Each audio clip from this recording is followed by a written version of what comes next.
예, 계속해서 민사특별법, 우리 주택임대차보호법 하고 있죠. 자, 이번에는요, 이제 존속기간 보호까지 받지 않습니까? 이제 보증금 보호 제도입니다. 자, 보증금을 보호한다는 얘기는 차임도 보호한다 그런 뜻이 있어요. 그러니까 차임을 어떻게 보호합니까? 임대인이 마음대로 차임을 너무 많이 올리지 못하게 해서 차임도 보호하겠다는 겁니다. 그래서 임대인이 임차인에게 차임의 증감을 청구할 수 있는, 특히 이제 증액 청구가 제한이 돼야 임차인이 보호가 되지, 감액 청구는 임차인이 하는 거 아니겠습니까? 그래서 증액을 제한합니다. 그래서 제7조에 보면은요, 당사자는 약정한 차임이나 보증금이 임대차, 임차주택에 관한 조세, 공과금, 그 밖에 부담의 증감이나 경제사정의 변동 등으로 인하여 적절하지 아니하게 된 때는 장래를 향하여 그 증감을 청구할 수 있다. 그러나 이 증액 청구는 증액 청구요. 임대차 계약 또는 약정한 차임이나 보증금의 증액이 있은 후 1년 이내에는 하지 못한다. 자, 오늘 계약했으면 오늘 차임을 월 100만 원씩 했으면 차임을 증액 청구하려면 1년이 지나야 돼요. 오늘부터 1년 지나야 되고요. 3년 전에 임대차 했는데 오늘 차임을 증액했어요. 그럼 오늘 차임 증액한 날로부터 암만 증액의 사유가 더 많이 생겼어도 1년 이내에는 또 증액 못하는 거죠. 1년이 지나야 증액할 수 있다 그런 얘기고요. 여기에 1항에 따른 증액의 청구는 약정한 차임에 또는 보증금의 차임이나 보증금의 20분의 1을 초과하지 못한다라고 하는 거고요. 다만 특별자치시, 특별자치도 이런 거 있잖아요. 관할구역 내에 지역별 임대차 시장 여건을 고려해서 증액 범위의 상한을 조례로 정할 수 있다라고 하는데, 조례로, 지방자치단체 조례로 주택임대차 보호법보다 많이 올릴 수 있다 이렇게 해놓은 조례는 없습니다. 그러니까 거의 다 20분의 1, 5%죠 뭐. 그래서 최대 5%다라고 하는 거고, 한 번 올리면 1년 이내에 못 올린다. 최초 임대차 계약 후도 1년 이내는 못 올려요. 그러니까 우리가 잘못 알고 있는 게, 임대차를 했고 임대차 존속기간을 5년으로 했다. 그러면 5년 이내에 못 올리는 게 아닙니다. 최초 임대차 후 1년 단위로 한 번씩 5% 정도까지는 올릴 수 있다. 이게 이제 지방자치단체 조례로 낮게는 하지만 높게는 해놓은 데가 없습니다. 자, 그 다음에 월차임 산정시 산정률 제한이다. 그래서 전세로 해서 1억 원 전세 있었는데 이걸 월세로 바꾸겠다. 그러면 월세 보증금 전세가 5천만 원이었으면 1억 원이었으면 보증금 5천만 원으로 하고 나머지 5천만 원은 월차임, 즉 월세로 전환할 때 그 산정률을 제한하겠다라고 하는 건데, 그 산정률 제한은 7의 2조에 보니까 은행법에서 정하고 있는 대출 요건 등을 고려해서 대통령령으로 정하고, 또 한국은행의 공시 이율 이렇게 나와 있는데 그건 쓸데없는 얘기고, 시행령 제9조에 여기서 얘기하는 대통령령으로 정한 이율은 연 1할입니다. 연 1할. 그 다음에 한국은행에서 정한 시중금리 연 2%를 얘기하는 거죠. 여기서 연 1할, 연 2% 이거는 다 요번에 개정된 내용입니다. 여기 차임 보증금의 증감 청구하고 앞에서 얘기했던 계약갱신 요구 있죠. 요거 굉장히 중요한 부분입니다. 여러분 시험에 분명히 나올 겁니다. 이거는요. 자, 그 다음에 보증금의 회수다라고 해서 보증금의 우선 변제, 보증금의 우선 변제는 대항력도 갖춰야 되지만 우선 변제권도 갖춰야 되는데, 이 보증금의 우선 변제나 소액 보증금의 우선 변제는 임차주택의 매매 시 행사하는 게 아니에요. 임차주택이 어떻게 됐을 때요? 경매했을 때만 행사가 되는 거고, 존속기간은 경매가 됐든 매매가 됐든 존속기간은 최단 존속기간 보장은 되는 거죠. 근데 보증금을 돌려받는 건 매매 시에는 임차주택의 매수인은 임대인의 지위를 승계한 거기 때문에 거기다가는 우선 변제 또는 최우선 변제 이런 거 행사할 필요가 없죠. 경매가 실행이 됐을 때만 행사하는 겁니다.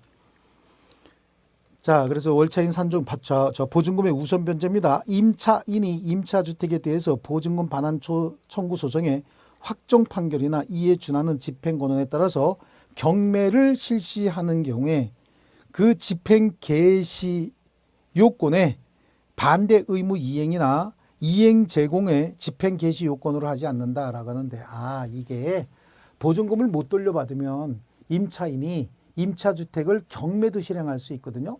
우선 변제권이 있으니까 경매 실행할 수 있는 거예요. 근데 그 경매 실행할 때 전세권에 있는 내용은 어땠어요? 전세권은 전세권자가 전세권이 존속기간 만료로 소멸했음에도 불구하고 전세금을 돌려받지 못하면 목적물 반환 제공하고 경매를 실행했어야 되는데, 여기는 주택의 임차인은 해당 주택에 살면서도 그 주택을 경매할 수 있다. 그런 얘기가 나와 있는 겁니다. 자, 그 다음에 제2항에 보면은 3조 1항 2항, 즉 대항요건과 임대차 계약 증서상의 확정일자를 갖춘 임차인은 민사집행법에 따른 경매 또는 국세징수법에 따른 공매, 그러니까 국가기관에서 하는 경매 공매가 된 경우에 그 임차주택의 환가대금에서, 환가대금은 매각대금 얘기하는 거예요. 토지의 매각대금도 포함하는 거거든요. 후순위 권리자 기타 채권자보다 우선해서 보증금의 변제를 받을 권리가 있다라고 하는데, 우선해서 보증금을 변제받을 때 무조건 최우선이 아니에요. 이 보증금은요. 뭐예요? 우선 변제다라고 하는 거야. 후순위 담보물권자보다는 우선해서 변제받지만 선순위 저당권자가 있을 때 선순위 저당권자보다는 우선 변제 못 받아요. 그래서 후순위 담보물권자 기타 채권자예요. 다만 이렇게 해서 변제받을 때는 목적물 인도해야 되죠. 양수인에게, 경락받은 자에게 인도해야 된다라고 하는 거고요. 이의제기할 수 있다 뭐 이런 정도고, 뭐 경매 이의 신청 같은 거 여기는 체납 처분청 이런 것도 다 필요 없습니다. 그 다음에 제7항에 보시면 금융기관 등 보증금 반환 채권을 계약으로 인수한 경우에는 양수한 금액 범위 내에서 우선 변제권을 승계한다라고 하는데, 이거는 이제 전세금 같은 거 있잖아요. 은행에다가 전세자금 담보대출 받았을 때 그 은행에서 전세자금 담보대출 받고 그 전세자금에 대해서 우선 변제권을 갖춘 임차인이 있는데 그 부동산이 경매가 되면 은행에서는 그 전세 보증금을 담보로 해서 대출해 줬는데 경매가 실행이 되면 은행에서 우선 변제권 행사할 수 있다는 얘기입니다. 자, 그리고 3회 5호에 보면은 경매에 의해서 임차권 소멸이다라고 하는데, 임차권은 임차주택에 대한 민사집행법에 의해서 경매가 행해진 경우에 임차주택은 경락으로 소멸한다. 그러나 보증금이 우선 변제되지 않는 한 대항력 있는 임차권, 이게 대항력 중요합니다. 우선 변제권 행사하려면 대항력도 갖춰야 되거든요. 이 대항력이 있다는 얘기는요, 담보물권보다 우선적으로 대항요건은 갖추고 있다는 얘기예요. 그러니까 1순위에 저당권이 있고 2순위에 대항요건 갖췄다. 그럼 저당권 실행으로 다 소멸하는데, 저당권보다도 먼저 대항요건을 갖췄을 때 대항력 있는 임차권이다, 이렇게 얘기를 하는 거죠. 대항력 있는 임차인은 보증금 다 돌려받을 때까지 임대차의 계속을 주장할 수 있다. 그 나머지 요건은 법조문 그냥 해석 가지고 끝내도 관계없습니다. 여기 양쪽 가로 3번에 있는 내용이 보증금 전액을 배당받지 못한 임차인의 후행 경매 절차에서 지위다라고 하는데, 주택임대차보호법상 대항력과 우선변제권을 가지고 있는 임차인이 먼저 우선변제권을 선택해서 임차주택에서 진행되고 있는 경매 절차에서 보증금 전액에 대해서 배당 요구했지만 다 배당받지 못했답니다. 그렇다고 한다면 이제 우선변제권은 소멸했죠. 그러면 그 다음 경매 절차에서는 우선변제권은 행사할 수 없지만 대항력은 행사할 수 있어요.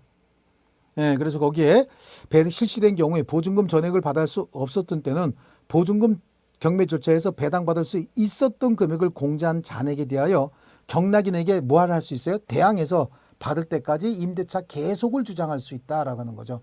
그자에게 다시 우선변제권을 행사할 수는 없어. 이미 우선변제권 행사해서 일부만 배당받았으면 우선변제권은 소멸한 거예요. 자, 그 다음에요. 저 밑에 그 중간쯤에 문제는 대항력과 우선변제권을 겸유하고 있던 임차인이 배당 요구하였으나 보증금 전액을 배당받지 못한 경우에 후행 경매 절차에서 우선변제권에 의한 배당을 받을 수 있는가라고 하는데요. 이때 1 경매 절차에서 보증금 전액에 대해서 배당 요구했고 배당받을 수 없었던 때는 경락인에게 대해서 반환받을 때까지 임대차의 존속을 주장할 수 있을 뿐이지 임차인의 우선변제권은 경락으로 인해 이미 소멸했어요. 그래서 제2 경매 절차에서 우선변제에 의한 배당받을 수는 없습니다. 그럼 제2 경매 절차에는 참가할 수가 없죠. 그냥 대항력만 주장해서 그 이후에 어떤 경락인이 나와도 나는 보증금 다 못 돌려받았기 때문에 대항력을 주장해서 난 보증금 돌려받을 때까지 임대차 계속하겠습니다 라고 주장할 수 있다는 겁니다. 그 다음에 임차인의 지위를 승계한 금융기관은 임차인의 우선변제권을 행사할 수 있다라고 하는 정도고요. 그 다음에 임차인의 강제경매와 임차주택의 명도 여부 앞에서 봤잖아요. 임차인이 보증금을 못 돌려받아서 법원으로부터 확정 판결을 받고 그 판결에 의해서 경매를 실시할 때도 임차인은 해당 주택에 살면서도 경매 실행할 수 있어요. 그 말이 이제 앞에서 봤듯이 임차인이 임차주택에 대해서 보증금 반환 청구 소송 등의 확정 판결 기타 이에 준하는 채무 명의에 기해서 경매를 신청할 때 민사집행법 규정에도 불구하고 반대 의무의 이행 또는 이행 제공을 집행 개시 요건으로 하지 않는다라고 하는데요. 옆에다 하나 써놓으세요. 이렇게 어려운 말은 시험에도 이렇게 얘기 나오지 않습니다. 임차인은 해당 주택에 살면서도 경매 신청할 수 있다라고 하나 그냥 써놓으세요. 그래야 이해가 훨씬 더 쉬울 거예요. 그 다음에 소액보증금의 보호다라고 하는데 보증금의 우선 변제와 소액보증금 이건 지역에 따라서 보증금의 범위가 조금 달라요.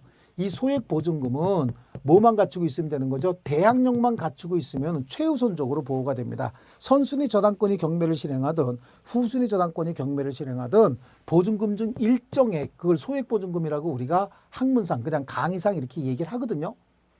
그럼 우선 변제는 대항력하고 우선 변제권이라고 하는 확정일자를 받아야만 우선 변제권이 있지만 소액보증금의 최우선 변제는 확정일자를 받지 않아도 대항력만 갖추면 돼요. 주택 인도받고 주민등록 전입신고만 해놓으면 되는 겁니다. 그래서 소액보증금인데 임차인은 보증금 중 일정액, 이 보증금 중 일정액이라고 하는 건 지역마다 달라도 소액보증금을 의미하는 겁니다. 다른 담보물권자, 여기서 다른 담보물권자는 선순위 담보물권자를 포함하는 거거든요. 우선해서 변제받을 권리가 있는데 이 경우 임차인은 주택에 대한 경매 신청 등기 전에 3조 1항의 요건이 뭐죠? 좀 써놨으면 좋겠는데 3조 1항의 요건이 뭐야? 대항 요건 얘기하는 거예요. 목적물 인도받아가지고 주민등록 전입신고까지 이렇게 해놨어야 되는 거죠. 이 경우에는 뭐 제 3조의 2 사항부터 6항까지 준용한다라고 하는 거고요. 여기서 1항에 따라서 우선 변제 받을 즉 소액보증금의 보증금 중 일정액의 최우선 변제 얘기하는 겁니다. 일정액의 범위는 대통령령으로 정한다. 그런데 그 전체의 2분의 1을 넘지 못한다라고 하는데 밑 다음 페이지에 있는 설명을 잠깐 볼게요. 이때 그 보증금의 범위, 소액보증금의 범위는요. 서울시의 경우에 1억 1천만 원 소액보증금, 그다음에 수도권 지역은 과밀억제권은 1억 원, 광역시는 6천만 원, 그다음에 그 밖의 시는 5천만 원 이렇게 돼요. 그러면 여긴 수도권하고 광역시만 봐요. 그 수도권 1억, 광역시 5천이죠. 그러면 수도권의 특별시는 1억 원보다 1천만 원 많아요. 그러니까 광역시와 기타 지역은요. 6천만 원마다 1천만 원 적어요. 그러니까 1억하고 수도권은 서울을 포함한 여기 서울을 제외한 수도권 여기는 1억이에요. 1억. 기타 광역시는 6천이죠. 6천. 그럼 수도권 중에서 특별시는 1억 1천이고요. 저 광역시를 제외한 기타시는 그럼 어떻게 된다? 5천. 그래서 요거 두 개만 알아서 1천만 원 더해주고 1천만 원 빼면 되는 거거든요. 예, 그래서 이렇게 5천만 원이 된다. 요 범위를 다 받느냐? 그렇지 않아요. 그래서 여기도 범위를 따질 때 서울 같은 경우에는 1억 1천이라고 했고 그다음에 수도권의 경우에는 1억이라고 하지 않았습니까? 그다음에 광역시 등은 6천이라고 했고 기타시는 5천이라고 했잖아요. 여기에다가 3분의 1 정도죠. 3분의 1 정도면 3,660 얼마 이렇게 되지 않습니까? 그러니까 여기는 3,700까지. 그 다음에 1억 원에 3분의 1이니까 3,334니까 3,400 정도까지. 여기는 3분의 1이면 2천이겠네요.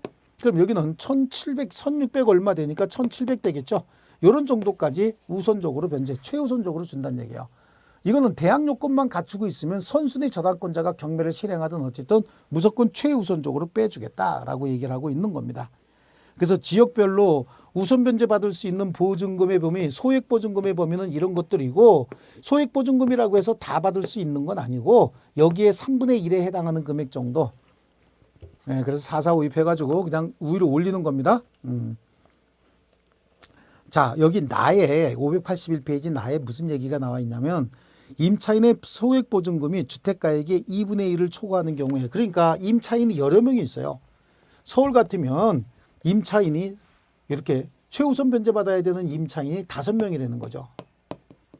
5명이면 3, 5, 15에다가 5, 7, 35 그러면 1억 8,500이 되겠죠.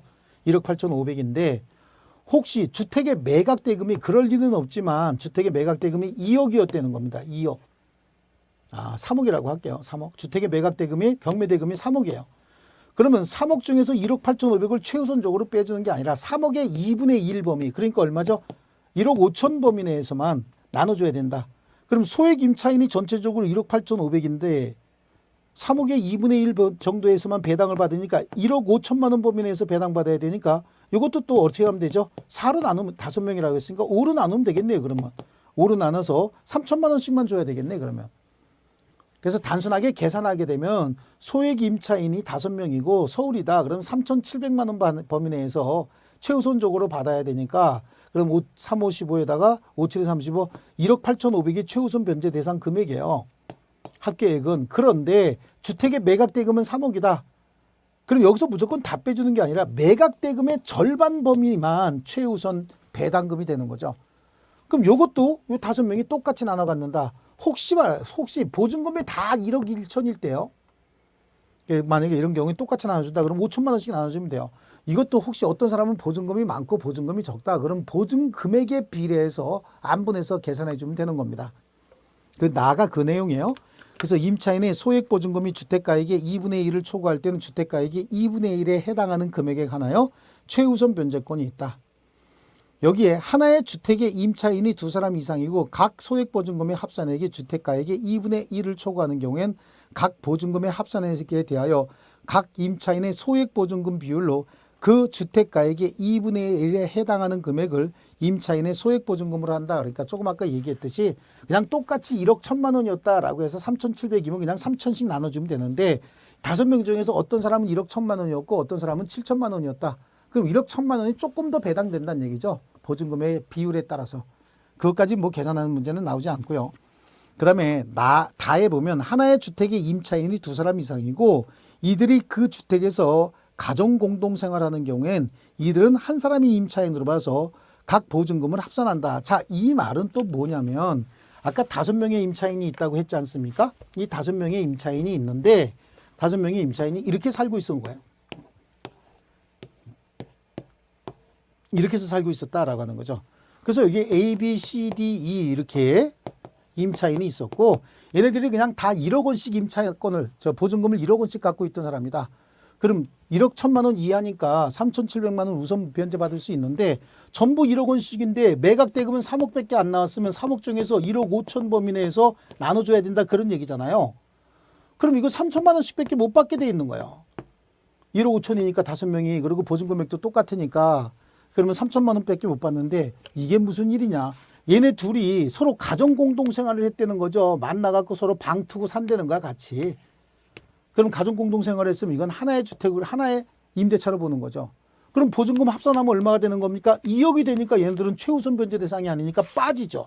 빠지면 얘네들 더 받을 수 있는 거야. 이제 3명이 됐잖아요.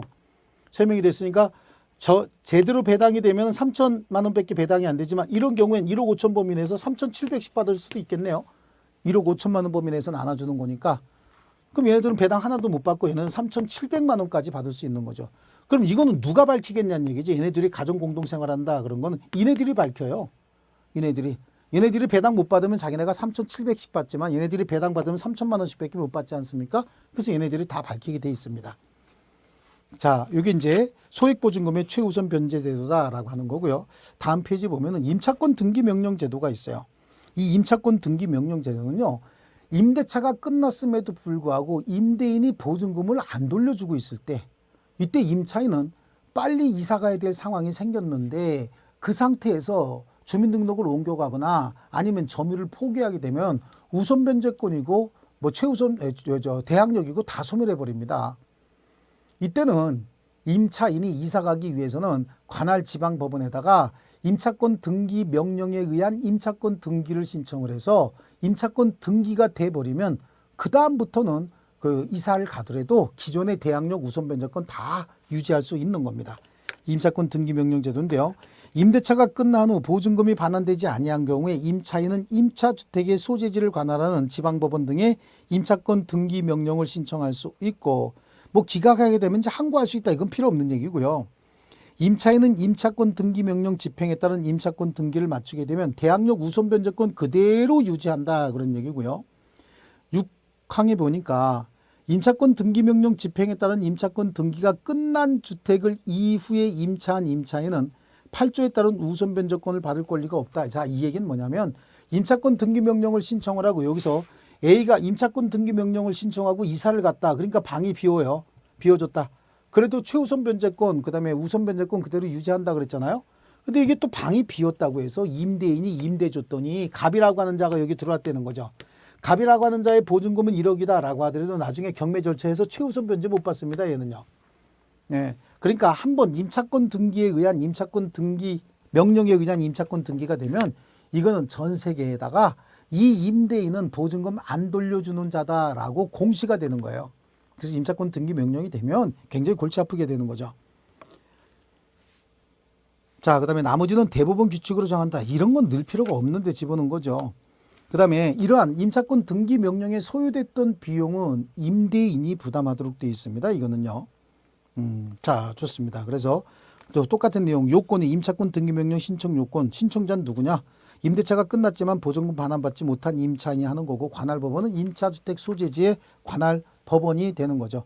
이러한 임차권 등기 명령에 의한 임차권 등기, 이런 제도는 상가건물 임대차에도 그대로 존재합니다. 여기 있는 내용들이요, 상가건물 임대차에 그대로 적용이 돼요. 다 들어갑니다. 상가건물 임대차에는 요거 말고 추가된 요소가 조금 더 있긴 있는데 요거 그대로 적용한다라고 하는 거. 그리고 숫자만 바꿨다. 이렇게 이해하시면 됩니다. 그 다음에 효력에 보시면요, 임차권 등기 명령 집행에 의해서 임차권 등기가 격려되면 임차인은 대항력 및 우선 변제권을 취득을 하는데, 기존의 대항력과 우선 변제권을 가지고 있던 임차인은 그대로 유지가 됩니다. 그래서 주민등록을 옮겨가거나 점유를 포기했다라고 하더라도 그 효력이 소멸하는 것도 아니다라고 얘기하는 거고요. 임차권 등기명령 집행에 의한 임차권 등기가 되고 난 다음에 해당 주택을 임차한 임차인은 보증금증 일종의 얘는 비록 소액 임차인에 해당한다라고 하더라도 보증금증 일정액을 우선 변제받을 수 없는 자가 됩니다. 그리고 그 비용은 모두 임대인에게 청구할 수 있다.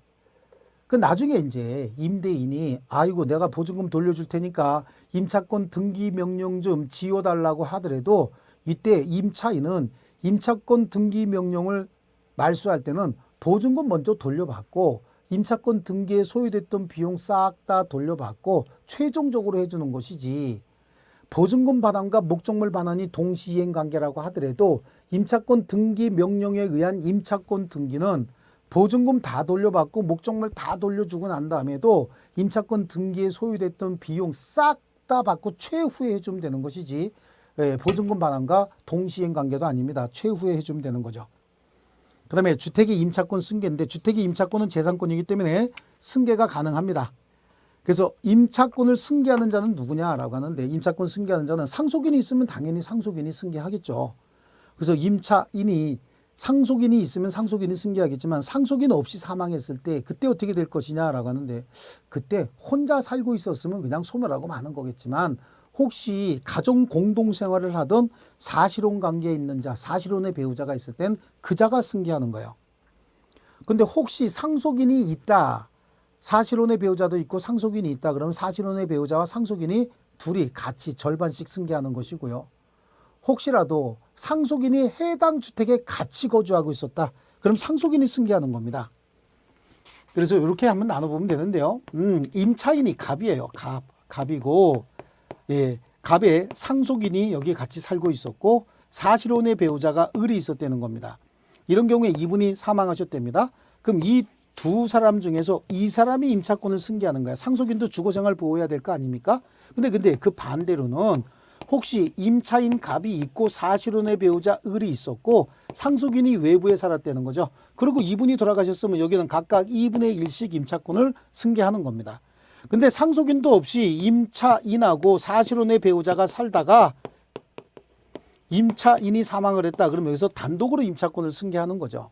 다만 임차권 승계하고 나니까 보증금 반환 채권은 5천만 원인데 임대차 관계에서 발생한 채무가 1억이다. 그럼 이거 승계받을 필요 없지 않습니까? 그래서 이때는 나에 보니까 임차인 사망한 후 1월 이내에 승계권자가 임대인에 대해서 반대 의사 표시를 하게 되면 임차권은 승계되지 않습니다. 자, 그 다음에 나오는 게 주택임대차 분쟁조정위원회. 이 주택임대차 분쟁조정위원회는 존재하고 있다라고 하는 정도만 그냥 보시면 충분할 것 같습니다. 자, 이렇게 해서 주택임대차 보호법이 끝났고, 다음 시간에는 상가건물 임대차 보호법을 할 건데요. 이 상가건물 임대차 보호법이다라고 하는 거, 요것도 주택임대차하고 거의 유사합니다. 자, 그래서요, 거기 또 뭐 좀 고칠 게 588페이지에 보면은 상가건물 임대차 보호법의 적용 범위에 제1항의 세 번째 줄 대통령으로 정하는 보증금액을 초과하는 임대차에 대해서는 적용하지 않는다라고 했는데 여기서 서울특별시 4억 원이 아니고 9억 원이에요. 9억 원. 요거 좀 고쳐주세요. 이거 오타입니다. 9억 원. 자, 그리고 이 부분은 다음 시간에 계속하겠습니다. 자, 여러분 수고 많이 하셨습니다.